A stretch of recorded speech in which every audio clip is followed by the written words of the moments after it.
എൻസൈക്ലോവിങ്സിന്റെ പുതിയൊരു വീഡിയോയിലേക്ക് നിങ്ങൾക്ക് ഏവർക്കും സ്വാഗതം. നമ്മളിൽ ഭൂരിഭാഗം ആളുകളും ദിവസേന ചെയ്യുന്ന എന്നാൽ നിങ്ങളുടെ പോക്കറ്റ് പൂർണ്ണമായിട്ടും കാലിയാകുവാൻ പോകുന്ന വളരെ അപകടകരമായിട്ടുള്ള ഒരു കാര്യത്തെക്കുറിച്ചാണ് ഈ ഒരു വീഡിയോ നിങ്ങളുമായിട്ട് പങ്കുവയ്ക്കുന്നത്.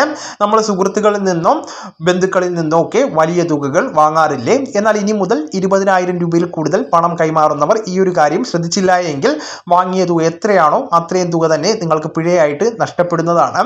വലിയൊരു സാമ്പത്തിക കെണിയിൽ ചെന്ന് ചാടാതിരിക്കാൻ ഈ വീഡിയോ പൂർണ്ണമായിട്ടും കാണുവാൻ ശ്രദ്ധിക്കേണ്ടതാണ്. നമ്മുടെ ചാനൽ ആദ്യമായി കാണുന്ന സുഹൃത്തുക്കളാണെങ്കിൽ ആദ്യമേ തന്നെ സബ്സ്ക്രൈബ് ചെയ്യുക. അപ്പോൾ നമുക്ക് വിശദാംശങ്ങളിലേക്ക് കടക്കാം. പലരും വിചാരിക്കുന്നത് ആദായ നികുതി നിയമങ്ങൾ ബിസിനസ്സുകാർക്ക് മാത്രം ബാധകമാണെന്നാണ്. എന്നാൽ ഇതൊരു തെറ്റായിട്ടുള്ള ധാരണയാണ്. ആദായ നികുതി നിയമത്തിലെ സെക്ഷൻ 269 SS, സെക്ഷൻ 269 T എന്നിവ പ്രകാരം ചില കർശനമായിട്ടുള്ള നിയന്ത്രണങ്ങളുണ്ട്. ഒന്നാമതായിട്ട് ലോണുകൾ വാങ്ങുമ്പോൾ ഒരു വ്യക്തിയിൽ നിന്ന് കടമായിട്ടോ ലോണായിട്ടോ 20,000 രൂപയോ അതിൽ കൂടുതലോ തുക കൈപ്പറ്റുമ്പോൾ അതൊരിക്കലും ലിക്വിഡ് ക്യാഷ് ആയിട്ട് വാങ്ങരുത്. അതോടൊപ്പം തന്നെ ലോണുകൾ തിരിച്ച് നൽകുമ്പോൾ നിങ്ങൾ വാങ്ങിയ കടം പലിശ സഹിതം കൊടുക്കുമ്പോൾ ആകെ തുക 20,000 രൂപയ്ക്ക് മുകളിലാണ് എങ്കിൽ അത് പണമായിട്ട് നൽകുവാൻ പാടില്ല.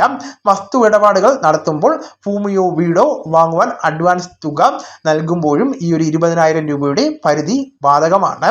ഇത് ലംഘിച്ചാൽ നമുക്കുണ്ടാവുന്ന ശിക്ഷയും പിഴയും എന്താണെന്ന് പരിശോധിക്കാം. സുഹൃത്തുക്കളിൽ നിന്നോ വീട്ടുകാരിൽ നിന്നോ അടിയന്തരമായിട്ട് പണം വാങ്ങിയാൽ ആരാണ് അറിയുവാനായിട്ട് പോകുന്നതെന്ന് ചിന്തിക്കും. നിങ്ങളുടെ ബാങ്ക് അക്കൗണ്ടിലെ വലിയ ക്യാഷ് ഡെപ്പോസിറ്റുകളും വസ്തു ഇടപാടുകളും ഇൻകം ടാക്സ് ഡിപ്പാർട്ട്മെന്റ് നിരീക്ഷിക്കുന്നുണ്ട്. ഈ ഒരു നിയമം ലംഘിച്ചാലുള്ള പിഴ എത്രയാണെന്ന് അറിയാമോ?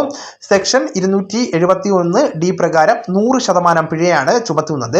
അതായത് നിങ്ങൾ ഒരാളിൽ നിന്ന് 50,000 രൂപ ക്യാഷ് ആയിട്ട് ലോൺ വാങ്ങിയാൽ പിടിക്കപ്പെടുകയാണ് എങ്കിൽ സർക്കാരിലേക്ക് 50,000 രൂപ തന്നെ പിഴ ഒടുക്കേണ്ടതായിട്ട് വരുന്നതാണ്. ഇതിനുള്ള പരിഹാരം എന്താണെന്ന് പരിശോധിക്കാം. ഈ ഒരു കെണിയിൽ വീഴാതിരിക്കുവാൻ നമ്മൾ എന്താണ് ചെയ്യേണ്ടത്? വഴി വളരെ എളുപ്പമാണ്. 20,000 രൂപയ്ക്ക് മുകളിലുള്ള എല്ലാ ഇടപാടുകളും ഡിജിറ്റൽ ആക്കേണ്ടതാണ്. ഒന്നാമതായിട്ട് ബാങ്ക് ട്രാൻസ്ഫർ, ഗൂഗിൾ പേ, IMPS അല്ലെങ്കിൽ NEFT വഴിയോ പണം കൈമാറാവുന്നതാണ്. അതുപോലെ തന്നെ ചെക്കുകൾ ഉപയോഗിക്കാവുന്നതാണ്. അക്കൗണ്ട് പേ ചെക്ക് മാർഗം നമുക്കിവിടെ ഉപയോഗിക്കാവുന്നതാണ്. ശ്രദ്ധിക്കുക, ബാങ്കുകൾ, സഹകരണ സൊസൈറ്റികൾ അല്ലെങ്കിൽ ഗവൺമെൻറ് സ്ഥാപനങ്ങൾ എന്നിവയുമായിട്ടുള്ള ഇടപാടുകൾക്ക് ഈ നിയമത്തിൽ ചില ഇളവുകൾ ഉണ്ടായിരിക്കുന്നതാണ്. അതുകൊണ്ട് തന്നെ ഇനി മുതൽ വലിയ തുകകളുടെ ക്യാഷ് ഇടപാടുകൾ നടത്തുമ്പോൾ ഈ ഒരു കാര്യം ശ്രദ്ധിക്കേണ്ടതാണ്.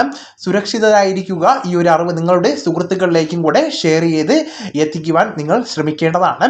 നമുക്ക് തുടർന്നും വിജ്ഞാനപരമായിട്ടുള്ള മറ്റ് വീഡിയോസും ആനുകാലിക വിവരങ്ങളുമായിട്ട് വീണ്ടും കാണാം. അതുവരെ ഗുഡ് ബൈ.